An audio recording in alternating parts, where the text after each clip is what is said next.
Picture this. A 15-year-old girl stands in a dimly lit convent cell in San Sebastian, Spain. The year is 1600. Her hands tremble as she holds a pair of scissors to her long, dark hair. Outside, thunder rolls across the Basque countryside. Inside, Catalina de Erauso is about to disappear forever. What happens next will become one of history's most audacious acts of defiance, a 20-year masquerade that would take her across an ocean, through countless battles, and into the annals of legend as the Lieutenant Nun. But we're getting ahead of ourselves. Let's rewind to understand how a young novice became one of the most notorious soldiers in the Spanish Empire. Catalina wasn't born rebellious. She was born into nobility in 1585, the daughter of Captain Miguel de Erauso and Maria Pérez de Galarraga y Arce. In the rigid society of Golden Age Spain, her future was determined before she could walk. As the fourth daughter in her family, there was only one respectable path: the convent. No dowry meant no husband. No husband meant no status. And so, at age 4, little Catalina was handed over to the Dominican convent of San Sebastian el Antiguo, where her own aunt served as prioress. Imagine spending your entire childhood behind stone walls, learning embroidery when you dreamed of riding horses, learning prayers when you wanted to hear stories of conquest in the New World. Catalina grew up hearing whispers of adventure through the convent gates. Spain was at the height of its imperial power. Ships left daily for the Americas, loaded with soldiers seeking glory and gold. Meanwhile, she stitched vestments and memorized psalms. For 11 years, she played the part. She was obedient, quiet, pious. She took her vows as a novice, one step away from becoming a nun forever. But something inside her refused to accept this fate. Maybe it was the Basque blood in her veins, the fierce independence of a people who bowed to no one. Maybe it was the stories her father told of his military service before he died. Or maybe it was simply the human need for freedom that burns in all of us when we're caged. Whatever the reason, on that stormy night in March 1600, Catalina made her choice. The plan was desperate and brilliant in its simplicity. She waited until the convent slept. She knew every creak of every floorboard, every shadow in every corridor.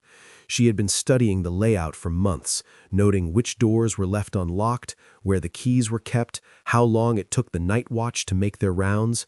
When midnight came, she moved. First, she stole the keys from her aunt's chamber.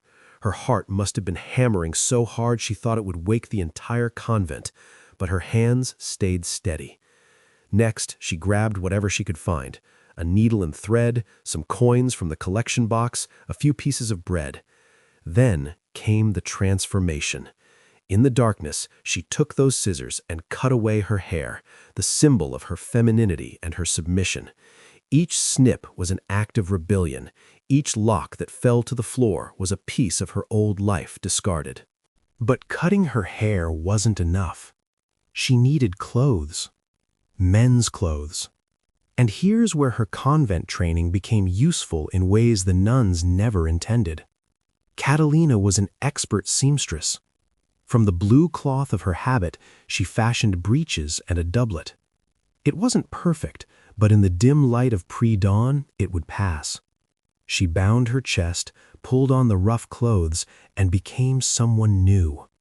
Someone male. Someone free. Then she walked out the front door. Think about that moment.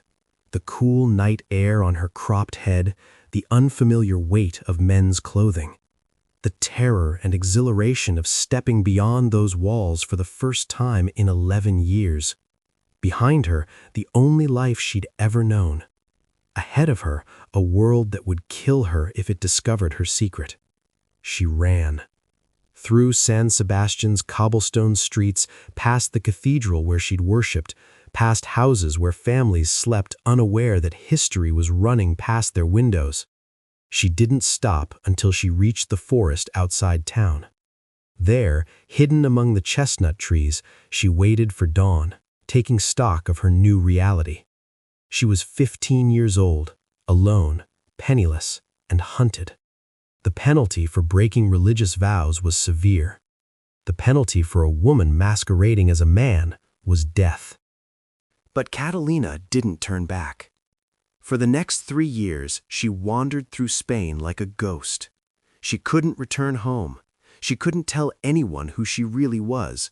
So she invented herself again and again. In Vitoria, she worked as a page for a nobleman. In Valladolid, she served as a secretary. Each job taught her more about how to move through the world as a man, how to walk with a swagger, how to lower her voice, how to drink and curse and fight.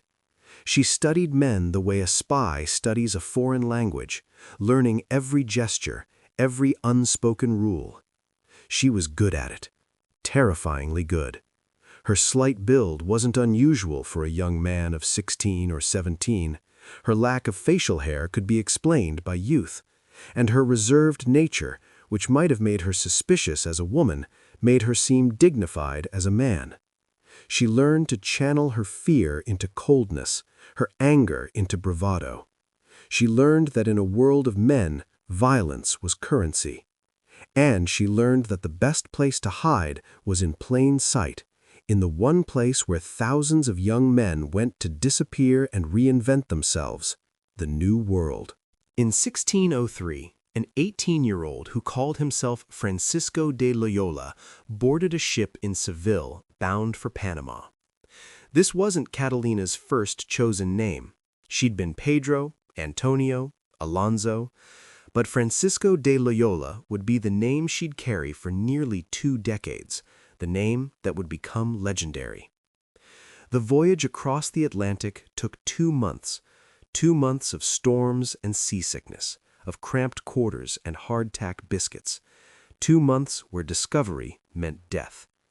But Catalina kept her secret, sleeping in her clothes, bathing privately, avoiding the casual intimacy of shipboard life. When they finally spotted the coast of Central America, she must have felt like she'd sailed to another planet. Panama was chaos, a lawless frontier town where the Spanish Empire's grip was tenuous at best. Gold flowed through its streets from Peru to Spain. Adventurers, criminals, missionaries, and merchants jostled in muddy roads. Indigenous peoples who'd survived the diseases watched with wary eyes as more Europeans poured off the ships. It was dangerous, violent, and utterly intoxicating to someone who'd spent her childhood behind convent walls. Catalina worked as a merchant's assistant for a while, but the merchant turned out to be a fraud who abandoned her with unpaid debts. So she moved on, south to Peru, the heart of Spain's American empire. In Lima, she found work with another merchant. She was learning the rhythms of colonial commerce, the way silver moved from Potosi's mines to Lima's counting houses, how fortunes were made and lost on the turn of a card or the arrival of a ship.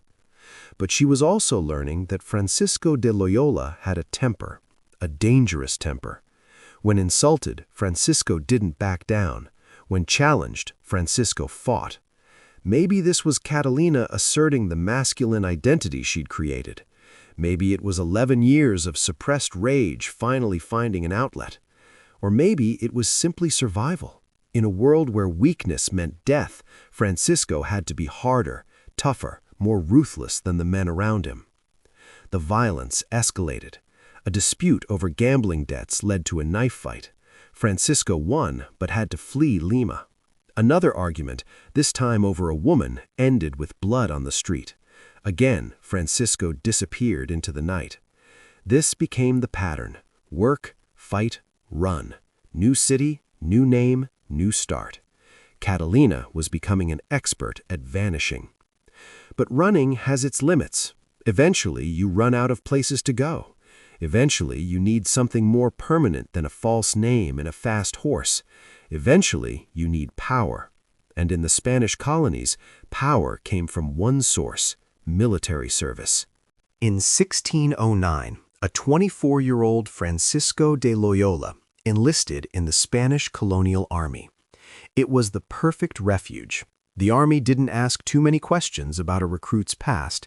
They wanted bodies to fight the endless wars against indigenous peoples who refused to submit, against European rivals who coveted Spain's empire, against the sheer hostile geography of South America. If you could hold a sword and follow orders, you were in. Catalina could do both. In fact, she was exceptional at it. Years of suppressing her identity had taught her discipline. Years of fighting for survival had made her fearless, and years of playing a role had made her a master of reading situations and people. She rose through the ranks with startling speed. Her first campaign was in Chile, fighting in the Arauco War against the Mapuche people. This wasn't a glorious war of set-piece battles and chivalrous combat. This was guerrilla warfare in dense forests and rugged mountains. The Mapuche were brilliant tacticians who'd been resisting Spanish conquest for 70 years. They knew their land, used it ruthlessly, and gave no quarter. Survival required cunning, courage, and a willingness to do terrible things. The Chilean frontier was unlike anything Catalina had experienced in the civilized cities of Peru. Here, the Spanish Empire's control extended only as far as a musket's range. Forts were constantly besieged. Supply lines were death traps. The forest itself seemed hostile, with its unfamiliar sounds and shadows that could hide an ambush. New recruits arrived bright-eyed and died within weeks, their bodies left to rot in clearings because retrieving them meant more deaths. Francisco's first real battle came 3 months after enlistment. Her company was tasked with escorting a supply convoy through a narrow mountain pass. They knew it was dangerous. Everyone knew the Mapuche controlled these passes, used them to bleed the Spanish forces. But supplies had to get through or the northern forts would starve. So they went. 50 soldiers guarding 20 mules loaded with food, powder, and medicine. The ambush came at noon, when the sun was directly overhead and shadows disappeared. One moment, the forest was quiet except for the creak of leather and jingle of equipment. The next, arrows were falling like rain. Men screamed, mules panicked and bolted. The careful marching column dissolved into chaos as soldiers dove for cover behind trees and rocks. Francisco's training kicked in automatically. Find cover, check your powder, identify the enemy position, return fire. But the Mapuche weren't there to be seen. They were everywhere and nowhere, shooting from behind trees, from rocky outcrops, from positions they'd prepared days in advance. The Spanish formation, perfect for European battlefields, was useless here. Officers shouted contradictory orders. Some men fired blindly into the forest. Others huddled behind inadequate cover, paralyzed by fear. Francisco saw the sergeant of her squad take an arrow through the throat. Saw him fall, gurgling, his hands clutching at the shaft. Saw 2 more soldiers break and run, only to be cut down within steps. And something inside her went cold and clear. This wasn't about glory or honor or empire. This was about living or dying in the next 5 minutes. And she'd already decided, years ago in that convent, that she would do whatever it took to live. She moved, not away from the danger, but toward it. While others sought cover, Francisco ran forward, using trees and rocks as she'd seen the Mapuche do, getting closer to where she'd seen arrow fire originating. Her musket was useless in the dense undergrowth, so she drew her sword instead, better for close work anyway. She moved like a ghost, using every bit of cover, making herself small and fast. She found the first Mapuche warrior reloading his bow behind a fallen log. He never saw her coming. Her sword took him in the side, between the ribs, punching through leather armor and flesh. He died with a look of surprise, and Francisco was already moving, already looking for the next target. There, another warrior, this one younger, maybe 15, with face paint and fierce eyes. He raised his bow, but Francisco was faster, closing the distance before he could draw. Another thrust, another body falling. The cold calculation of it surprised her later.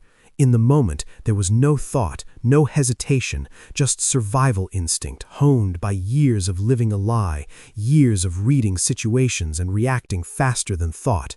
Kill or be killed. And she chose killing every time. Her actions broke the ambush's momentum on that side of the convoy. Other soldiers, seeing Francisco's charge, found their courage and followed. The tide turned slowly, paid for in blood and screaming. When it ended, 20 Spanish soldiers were dead or dying, but the convoy got through, and Francisco de Loyola had a reputation. Francisco excelled. In battle after battle, she proved herself brave to the point of recklessness. She volunteered for the most dangerous assignments. She led charges into enemy positions. She fought with a cold fury that impressed and unnerved her fellow soldiers. Her commanders noticed. In that brutal theater of war, where most soldiers died within months, Francisco not only survived, but thrived. But it wasn't just courage that set her apart, it was the quality of her violence. Some soldiers fought with passion, with anger, with fear-driven desperation. Francisco fought with ice-cold precision. She never lost control, never panicked, never froze. In the chaos of battle, where men reverted to animals, Francisco remained calculating. It made her effective. It also made her slightly inhuman in the eyes of her comrades. They respected her, they followed her, but they also feared her a little. There was something off about Francisco de Loyola, something they couldn't quite name. The way he never talked about his past, the way he drank heavily but never got drunk, the way he could kill without apparent emotion but would fly into rage over a casual insult.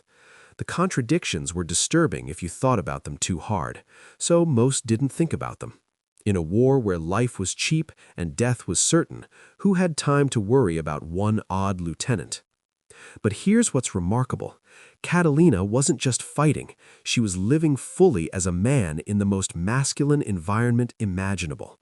She slept in barracks with male soldiers, she marched with them, ate with them, got drunk with them. She visited brothels to maintain her cover, though accounts suggest she always found an excuse to leave before things went too far. She gambled, swore, and brawled. She had affairs with women, always careful, always maintaining the fiction. One particular incident reveals both her audacity and her danger. During a campaign in Concepcion, Chile, Francisco became involved with a woman named Catalina. Yes, another Catalina, though this one knew Francisco only as a dashing young officer. They courted in the fashion of the time, stolen glances, whispered conversations, carefully chaperoned meetings. The woman's family approved of the match. An engagement was discussed. Can you imagine? Catalina de Erauso, former nun, dressed as a man and engaged to marry a woman. It's almost comic until you remember that discovery meant death. She let the courtship continue for weeks, playing the part of the devoted suitor. Then, inevitably, she manufactured a reason to leave town, an urgent military assignment, a family emergency back in Spain. She vanished, leaving behind a baffled fiancé and suspicious in-laws. This happened more than once. Catalina seemed drawn to danger, as if the thrill of almost being caught was part of the appeal. Or maybe she was lonely. Maybe after years of pretending, she wanted some taste of genuine connection, even if it was based on a lie. Or maybe she just liked women and took her chances where she found them. But the violence, the real violence, was never far away. In 1612, during a campaign near Paikavi, Catalina's unit was ambushed. Surrounded by Mapuche warriors, outnumbered 3-1, the Spanish formation broke. Men ran, officers shouted contradictory orders, arrows rained from the tree line. In the chaos, Catalina saw her commanding officer fall, wounded and surrounded. Here's where legend and fact blur together, because what happened next was witnessed by dozens of soldiers and became part of Francisco de Loyola's reputation. While others fled, Francisco charged back into the enemy, alone, grabbed the wounded officer, threw him over her shoulder, and fought her way back to Spanish lines, killing 2 Mapuche warriors in the process. It was suicidal bravery, the kind of act that gets you killed or decorated. Catalina lived, and was decorated. Her commander, Governor Alonso de Ribera, personally commended her courage and promoted her to lieutenant, Lieutenant Francisco de Loyola. A nun who'd fled a convent now commanded soldiers in the Spanish Empire's most brutal war. The transformation was complete. Or so it seemed, because even as Francisco's reputation grew, Catalina's past was catching up with her. Rumors swirled. Some soldiers noticed Francisco never bathed with the others, always finding excuses. Others commented on the lieutenant's smooth face, slight build, high voice. Most dismissed it as youth or aristocratic upbringing, but a few wondered. And in a world built on rigid gender roles, wondering was dangerous. The violence escalated too. Francisco's temper, which had always been short, became explosive. In one infamous incident, a soldier made a crude joke about Francisco's appearance. Francisco challenged him to a duel, ran him through, and had to flee the city to avoid execution for murder. It was becoming a pattern. Brilliant service, followed by violent outburst, followed by desperate flight. The incident happened in a tavern in La Serena. Francisco had been drinking with fellow officers, celebrating a successful campaign. The wine flowed freely, and with it came the loosened tongues and casual cruelty of men trying to prove their masculinity. A captain named Gonzalo de Reyes, drunk and belligerent, made a comment about Francisco's smooth cheeks and slight build. "Perhaps you should grow a proper beard, Francisco, or shall we find you a dress instead?" The table went quiet. Everyone knew Francisco's reputation, both for courage and for murderous rage when insulted. Gonzalo, too drunk to care or too stupid to realize the danger, laughed and repeated himself, embellishing the insult. "Yes, I think a dress would suit you better than armor. You fight well enough for a half-man, I'll give you that." Francisco stood slowly, the kind of deliberate movement that preceded violence. "Step outside and say that again." Gonzalo stood too, swagger in every movement. "I'll say it here, half-man. What will you do about it?" The answer came faster than thought. Francisco's wine cup crashed into Gonzalo's face, breaking his nose in a spray of blood and wine. Before anyone could react, Francisco's sword was out, its point pressing against Gonzalo's throat hard enough to draw blood. "Outside, now, or die here like the dog you are." The duel lasted less than a minute. Gonzalo was a competent swordsman, trained in the Spanish style with its emphasis on form and footwork. But Francisco fought like someone with nothing to lose, because she was someone with nothing to lose. Every insult about her appearance, every questioning look, every moment of fear that her secret might be exposed, all of it channeled into murderous focus. She didn't just defeat Gonzalo, she destroyed him. Disarmed him with 3 economical moves, then ran him through as he stood defenseless, begging for mercy. It was murder, not honorable combat, and everyone knew it. Francisco had to leave La Serena before dawn, ahead of the authorities and Gonzalo's family's vengeance. Another city burned, another identity compromised, another narrow escape. This pattern repeated itself across South America: Potosí, Chuquisaca, Tucumán, Córdoba.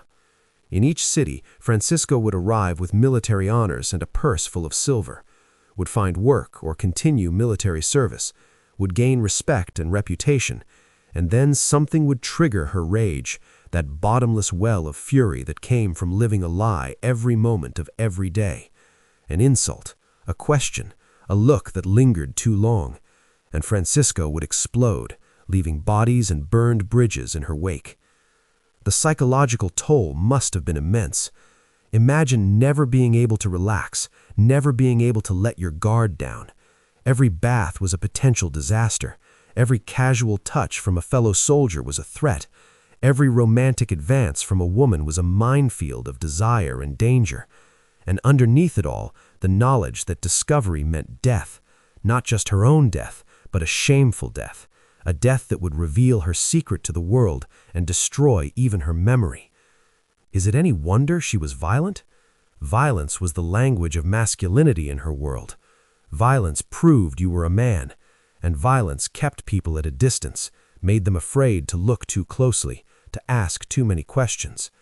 Every duel, every bar fight, every explosive rage was armor as much as her actual armor was.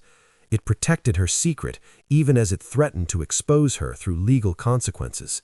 In 1615, things came to a head in Cuzco, Peru. By now, Catalina was 30 years old and had been Francisco de Loyola for 15 years.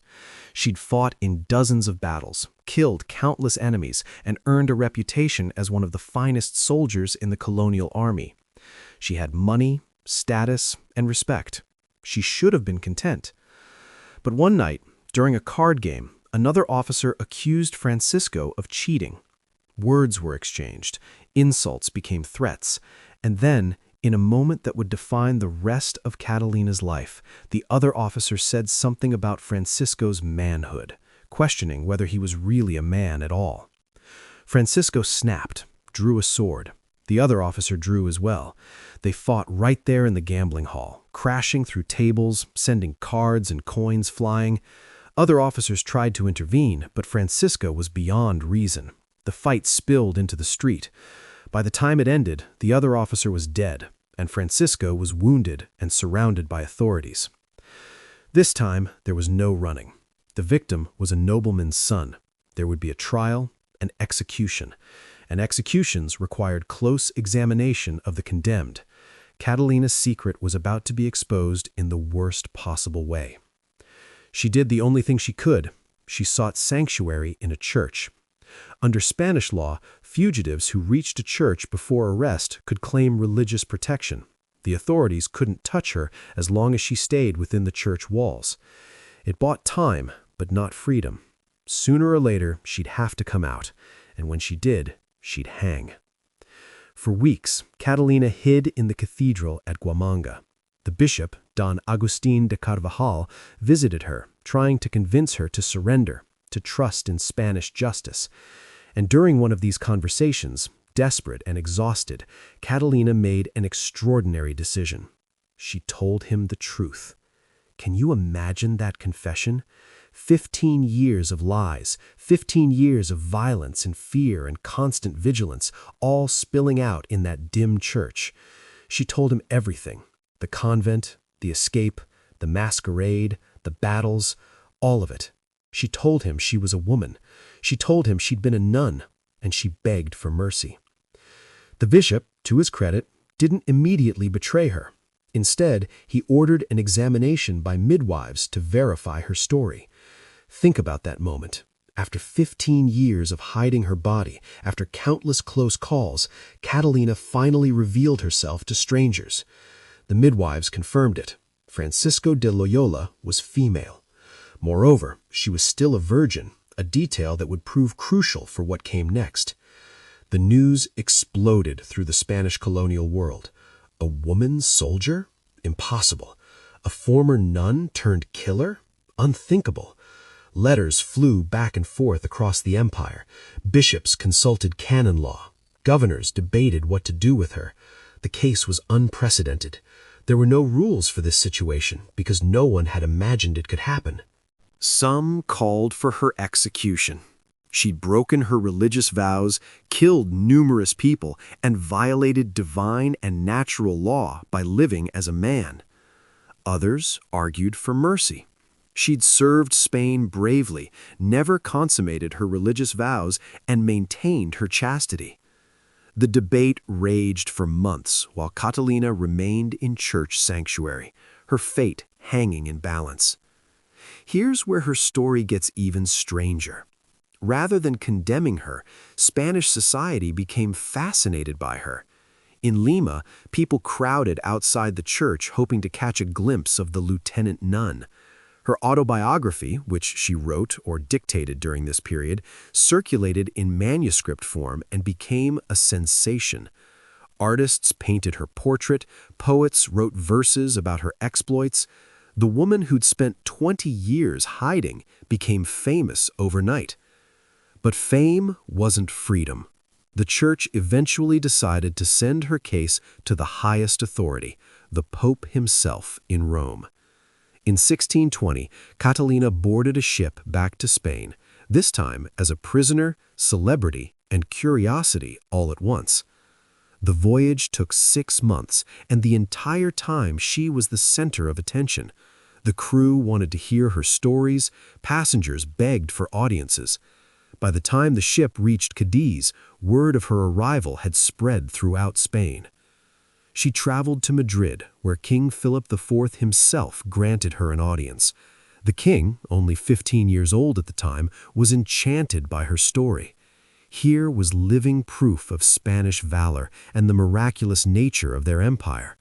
He granted her a military pension in recognition of her service and gave her permission to continue wearing men's clothing, a remarkable dispensation in an age when cross-dressing could mean death. From Madrid, she traveled to Rome for her papal audience. Pope Urban VIII met with her in 1625.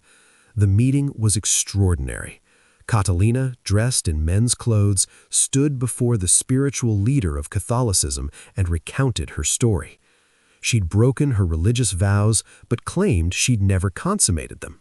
She'd lived as a man, but maintained her virginity.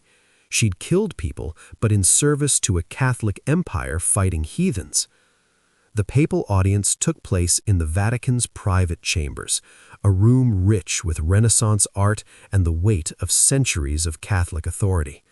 Pope Urban VIII, a sophisticated man who'd been a poet before becoming pontiff, listened to Catalina's story with fascination.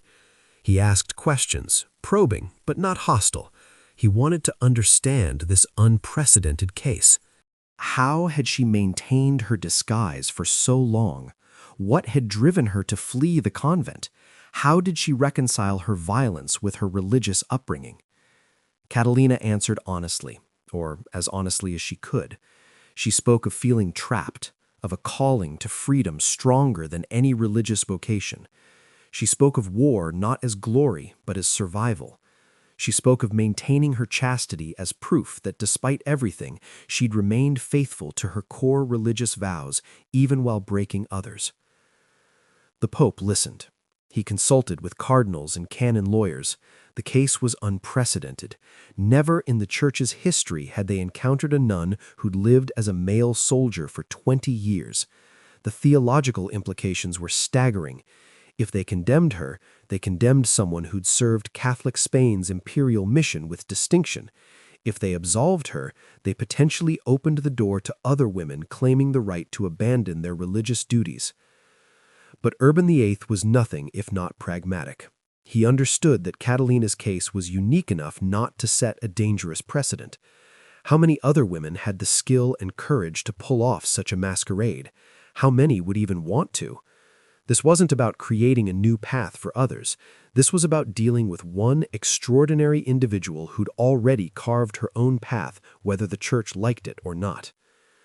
The Pope, faced with this impossible contradiction, made a Solomon-like decision. He absolved her of breaking her vows on the technicality that she'd never fully professed as a nun. He granted her permission to continue wearing men's clothing, making her perhaps the only person in Catholic Europe with papal approval to cross-dress. And he gave her his blessing to return to the New World not as a soldier, but as a merchant. The permission to continue wearing men's clothing was unprecedented and carefully worded. Urban VIII wasn't endorsing cross-dressing generally. He was making a specific exception for a specific person under specific circumstances. Catalina had proven she couldn't or wouldn't live as a woman. Forcing her back into feminine dress would be cruel and pointless. Better to acknowledge reality and try to channel it in less violent directions. Hence, merchant rather than soldier. Think about what this means. The Catholic Church, the institution she'd fled from, the bastion of patriarchal authority, had legitimized her masculine identity. It's one of history's strangest ironies. The institution most responsible for confining women to subservient roles had freed Catalina to live as she chose. But this freedom came with conditions and costs. She was to live quietly, no more military service, no more violence. She was to be a merchant, a respectable profession, but one that kept her away from the public eye. She was to be an exception that proved the rule, not a precedent that challenged it. And she was to leave Europe, where her fame had become too great, where she'd become a spectacle.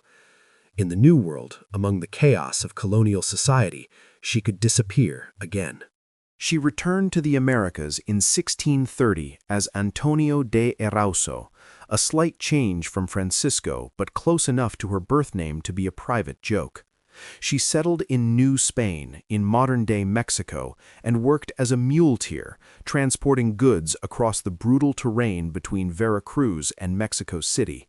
It was hard work, far from the glory of military service, but it was honest and it was free.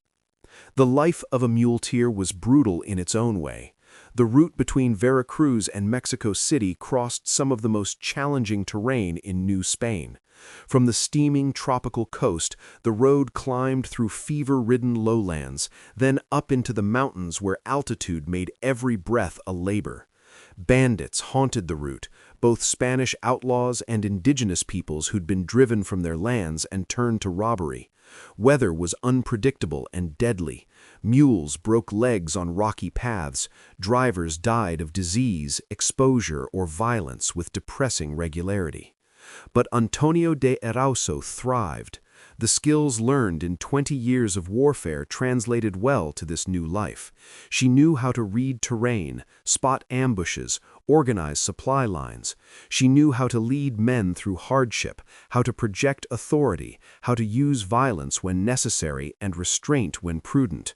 Her military pension gave her capital to buy mules and goods. Within a few years, she'd built a successful transport business. She lived simply. A small house in Veracruz, minimal possessions, no close friendships. She'd learned long ago that intimacy was dangerous, better to be respected from a distance than loved up close. People knew Antonio as honest, competent, and coldly efficient. They hired him because he delivered goods on time and intact. They didn't ask about his past because he made clear through manner and bearing that such questions weren't welcome.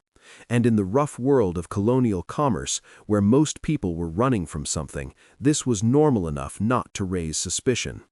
And here's where history loses track of her. We know she lived in Mexico for at least 15 years. We know she transported mules and goods. We have a few records of her business dealings, a few accounts from people who met her. But the woman who'd lived such an outsized life for 40 years seems to have deliberately faded into obscurity. The last confirmed record of Catalina de Erauso is from 1650, a business transaction in Veracruz. After that, nothing. She would have been 65 years old, ancient by the standards of the time and that brutal lifestyle. Most historians assume she died sometime in the early 1650s, probably in Mexico, probably alone.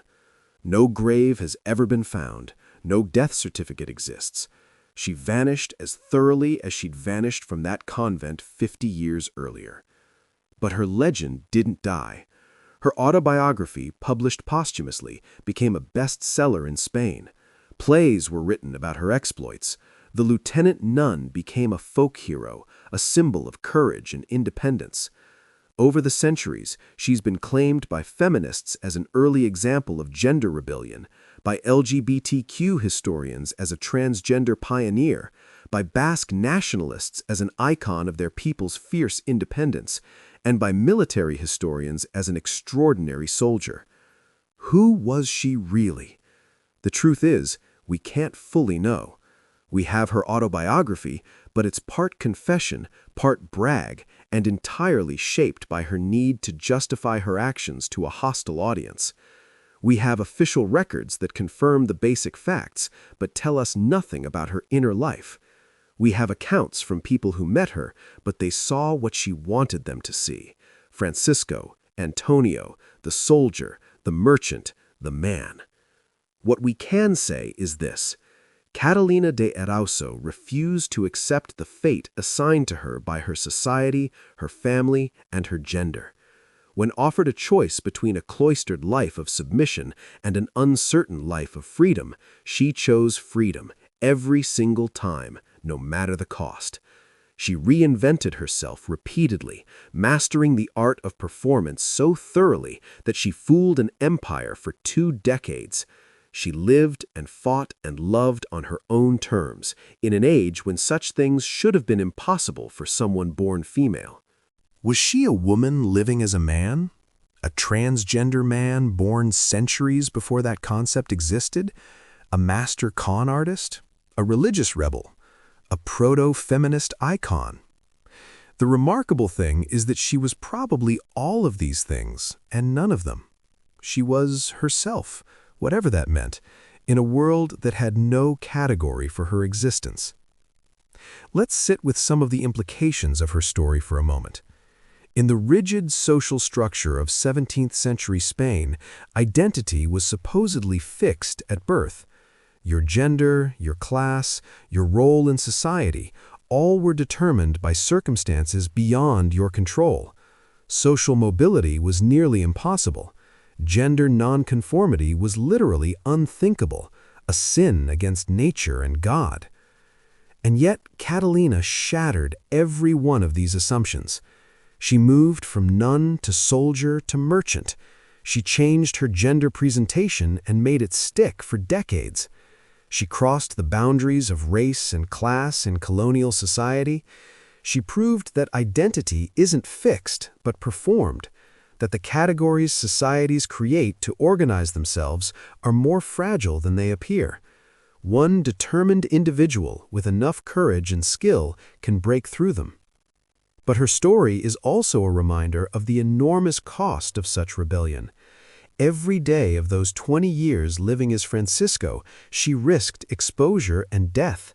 She could never fully relax, never truly trust anyone with her secret, never show vulnerability. The violence she engaged in, and she was genuinely violent, killing multiple people in fights and duels, was partly survival, partly performance, and partly the psychological toll of living a double life for so long. The person she presented to the world was hard, cold, quick to anger, because any softness might reveal her secret. And even when her secret was finally revealed, even when the Pope himself validated her choice, she couldn't truly return to living as a woman. The world wouldn't accept it. She'd become Antonio because Francisco had become too famous. She'd crossed too many boundaries to ever go back. In freeing herself from one prison, she'd created another. Her legacy raises uncomfortable questions we're still grappling with today. What do we owe to people who don't fit neatly into society's categories? How do we balance individual freedom with social order? What happens when the roles we're assigned at birth don't match who we know ourselves to be? Catalina didn't have the language we have today to discuss gender identity, transgender experience, or queer theory. She lived centuries before concepts like gender dysphoria or queer theory existed. But she was living these realities, navigating them with only her wits and courage as guides. Modern scholars debate how to understand her. Some trans historians see her as an early transgender man, someone whose male identity was authentic and not merely a disguise. They point to the fact that even after her exposure, even after she had papal permission to return to living as a woman, she chose to remain Antonio. They note her romantic interest in women, her comfort in male roles, her apparent discomfort with feminine identity. Others argue that she was a woman forced to live as a man by the brutal restrictions of her society. They see her story as evidence of how patriarchal systems force women to erase their femininity to access power, freedom, and adventure.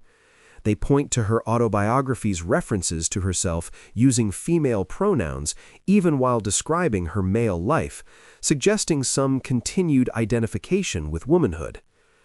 The truth is probably more complex than either interpretation allows. Identity in the 17th century didn't work the way it does today. People didn't think in terms of innate gender identity versus socially assigned sex. They thought in terms of roles, duties, and divine order. Catalina found a way to escape the role assigned to her and to live in the role she preferred, but whether she understood this as revealing her true gender or as pragmatic survival is impossible to say. What's not debatable is her extraordinary capability. She was, by all accounts, an exceptional soldier. Her fellow officers, who knew her as Francisco before her exposure, testified to her bravery and skill. The military pension she received from the King of Spain was real recognition of real service. In an army full of hardened conquistadors and veteran campaigners, she stood out. That takes genuine talent and courage, regardless of gender. She was also clearly intelligent and adaptable.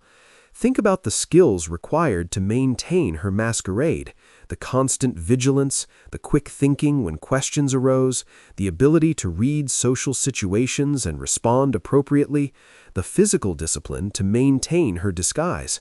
For 20 years she had to be perfect. One slip, one moment of carelessness, and her life was over. The mental strain must have been incredible.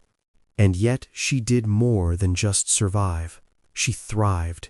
She rose through the ranks. She made money. She had adventures and relationships. She lived more fully in those 20 years than most people, male or female, manage in twice the time. She fought in wars, explored new continents, experienced different cultures, tested her limits, and discovered her capabilities. When the world tried to confine her to a convent cell, she claimed an empire as her playground.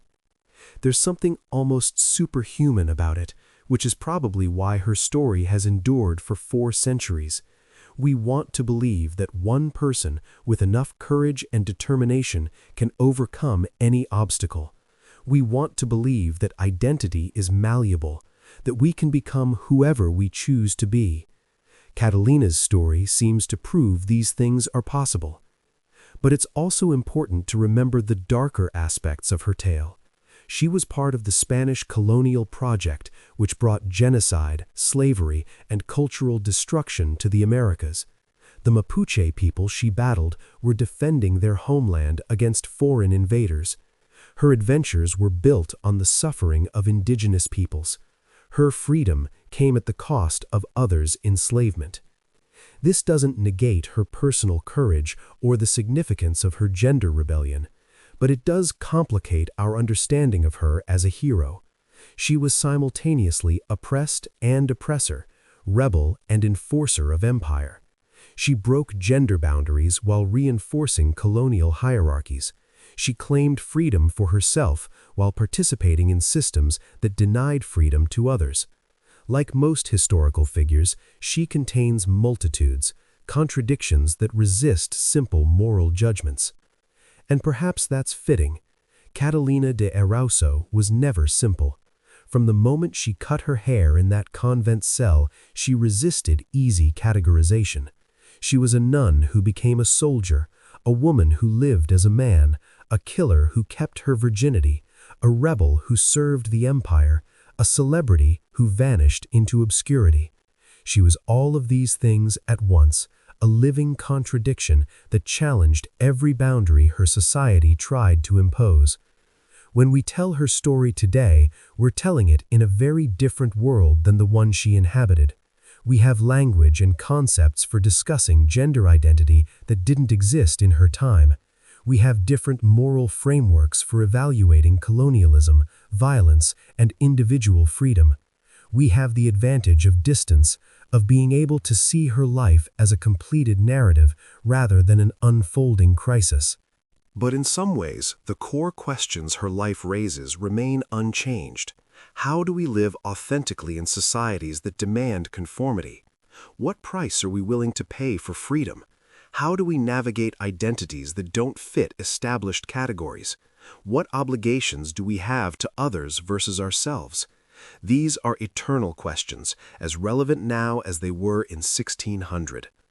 Catalina's answer to these questions was radical and uncompromising.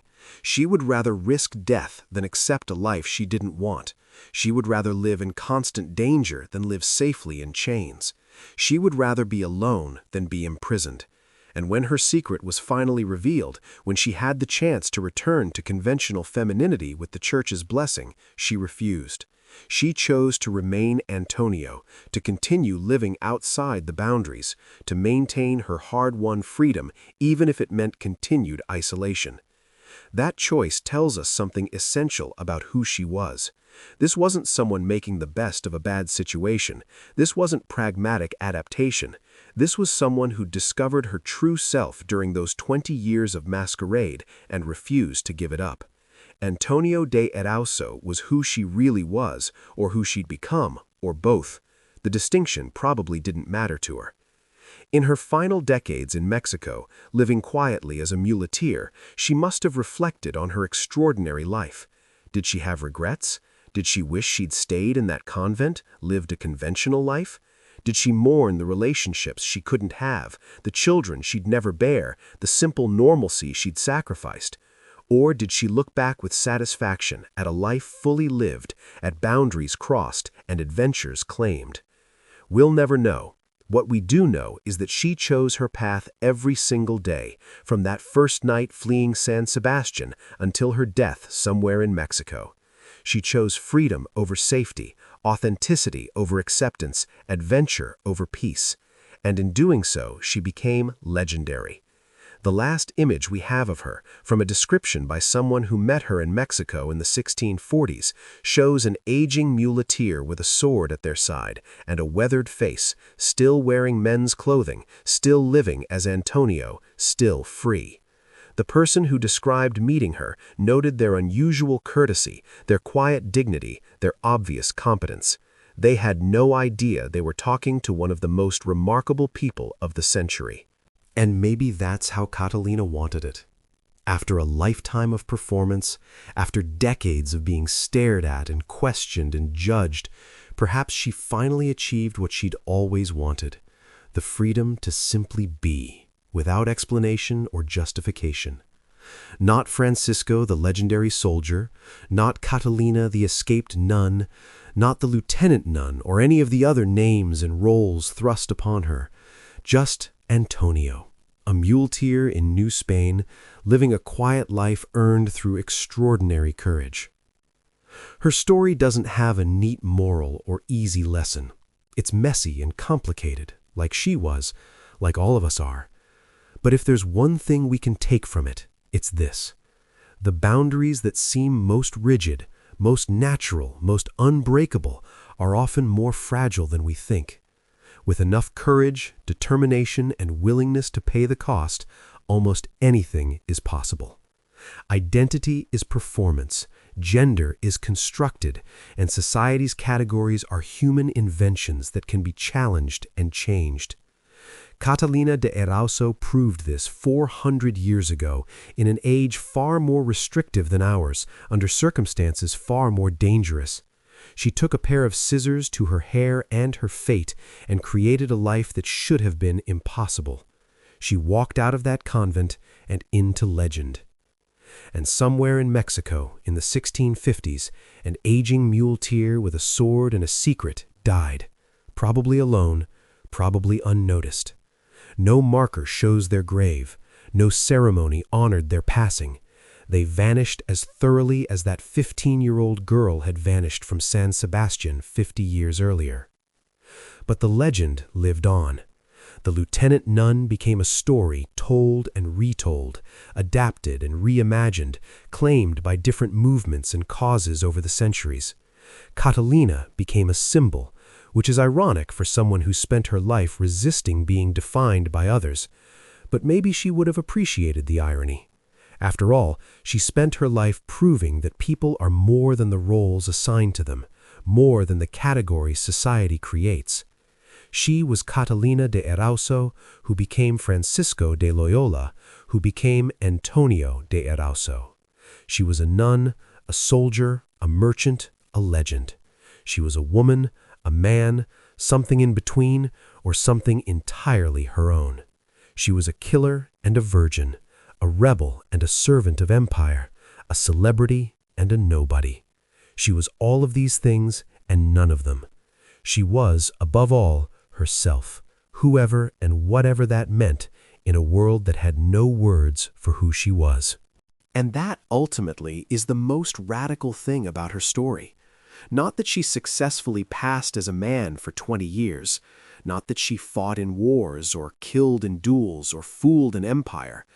The most radical thing is that she insisted on living as herself, even when no one, including herself, could fully articulate what that meant. She claimed the right to self-determination centuries before that concept existed. She lived her truth before we had language for truth living. 400 years later, we're still trying to understand her, still debating what her story means, who she really was, how we should categorize her. And maybe that's fitting. Maybe some people are meant to resist categorization, to remain mysteries, to challenge our understanding simply by existing. Maybe the most important stories are the ones that don't resolve neatly, that leave us with questions rather than answers. So we end where we began, with a 15-year-old girl holding scissors in a darkened convent cell, about to make a choice that will echo through centuries. We know what she chose, we know where that choice led, but we still don't fully know why she chose it, what it meant to her, how she understood her own story. And perhaps that's as it should be. Catalina de Erauso guarded her secrets well in life. Why should we expect her to reveal them all in death? Some mysteries are meant to endure. Some stories are meant to provoke rather than comfort. Some lives are meant to challenge every assumption we hold about identity, gender, freedom, and possibility. The lieutenant nun did all of that and more, and in doing so, she became immortal.